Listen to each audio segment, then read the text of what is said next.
सो अमृत और बुकलेट गाय से जब बात हो रही है तो क्यों ना बुक से ही शुरू किया जाए। मैंने एक बुक में पढ़ा था जिसका नाम था टैलेंट इज नेवर इनफ। और उसमें एक लाइन थी, the things which make you successful rarely keep you successful. मतलब जो चीजें आपको कामयाब बनाती हैं, बहुत कम बार ऐसा होता है कि वही चीजें आपको कामयाब रखती है। बट अमृत के मामले में मैंने देखा है कि अमृत ने बुक से शुरू किया था, बुक्स ने ही उन्हें कामयाब बनाया है और बुक ही उन्हें कामयाब रख रही है। तो ये चीज कैसा मेंटेन किया अमृत ने? जी बिल्कुल, उसमें तुम्हारा भी बहुत बड़ा हाथ है और हम दोनों ने इस कामयाबी को बरकरार रखने की पूरी कोशिश की है। Yeah, as you rightly said, things that make us successful are barely are the things which keep us successful. दोनों अलग चीजें हैं। शुरू में हाँ हमारे टेक्निकल स्किल्स काम आते हैं और then we seem to be better than others and we get an edge over others, but in the long run skills काम नहीं करते हैं। जैसे for example Sundar Pichai must have joined Google like any other software engineer, फिर वही क्यों CEO बना, the top most position of a foreign company जहाँ पे लैरी पेज और दूसरा फाउंडर भी अभी नहीं है और किसी बाहर वाले बंदे को क्यों बनाया।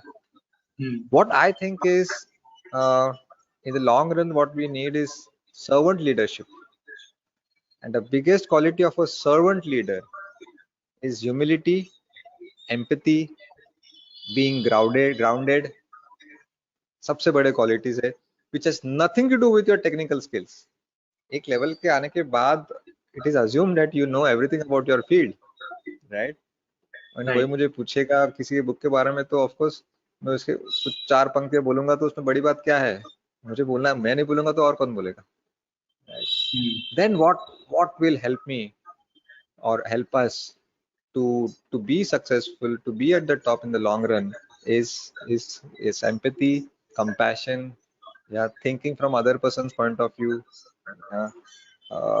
और इसके लिए टू रिमेन ग्राउंडेड, तो मैंने एक बुक किताब पढ़ी थी, बहुत इंटरेस्टिंग बुक है, think like a monk by Jay Shetty, तुमने भी वो पढ़ी है।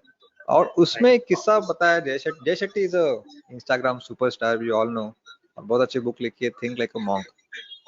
तो एक ग्रीस में एक ऐसा एक प्रैक्टिस है, जब कोई राजा या वॉरियर जब जंग पे जाता है और जंग जीत के आता है वापस, तो उसका स्वागत किया जाता है, जल्लोश में जश्न मनाया जाता है, और फिर दरबार में एक एक गरीब किसान को बुलाया जाता है, और वो जो वॉरियर है जो जीत के आया है, ही इज फीलिंग प्राउड, उसके कान में उसको बोलना रहता है, you are still a man.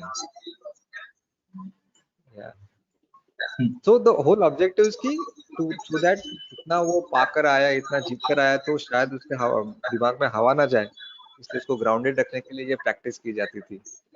तो मुझे ये बात आदत है कि अभी ठीक है, अभी यहाँ पे हम जंग तो नहीं लड़ने जा रहे हैं, तो the the big picture is you have to be grounded. तो मैंने सोचना शुरू किया कि what are the things that will keep me grounded, और फिर मैंने देखा कि कुछ ऐसे एक्टिविटीज है, कुछ ऐसे काम है, घर के काम, जो बहुत बार मेरा ईगो मुझे रोकता है करने को। फॉर एग्जाम्पल मेरा टॉयलेट साफ करना, मुझे पता है ये बहुत गंदा काम है, पर I will never delegate this job to my maid servant, never, because चाहे मुझे टेकटॉक स्पीकर हो या नो यूथ आइकन अवार्ड मिला है और मैं फ्लाइट से आ रहा हूँ, 5 स्टार होटल में रहा हूँ, मुझे पता है घर जाके मुझे फिर से क्या करना है, मुझे टॉयलेट साफ करना है। So no shame, you are still a man.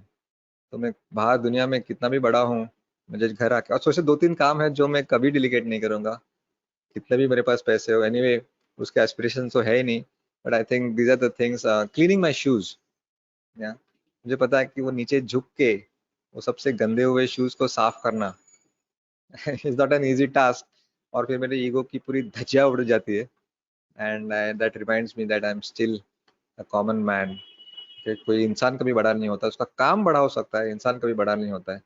So cleaning the toilet, I do not mean the tiles and the floors, okay? The actual toilet, the commode that you have to clean. And मैंने मेरे made को भी बोला कि तुम ये कभी नहीं करोगे, ये मुझे ही करना है। एंड शूज क्लीन करते वक्त भी जब पता चलता है कि अरे, तो फिर वो कपड़ा तो बहुत गंदा हो जाता है ना, तो वो कपड़ा अलग रखना है उसको धो के, क्योंकि वो बाकी काम के लिए तो यूज नहीं कर सकते, नीचे झुक के साफ करना पड़ेगा। So these things matter a lot. Of course ये मेरे एग्जांपल से आप खुद भी सोच सकते हो, बट ऐसे कुछ चीजें which will definitely keep you grounded. I don't know whether this is a direct answer to your question, but you know success पाने के लिए जो लगता है वो सक्सेस निभाने के लिए बिल्कुल नहीं लगता है, उसके लिए कुछ अलग ही चीजें लगती है। So thank you so much for asking such a smart question.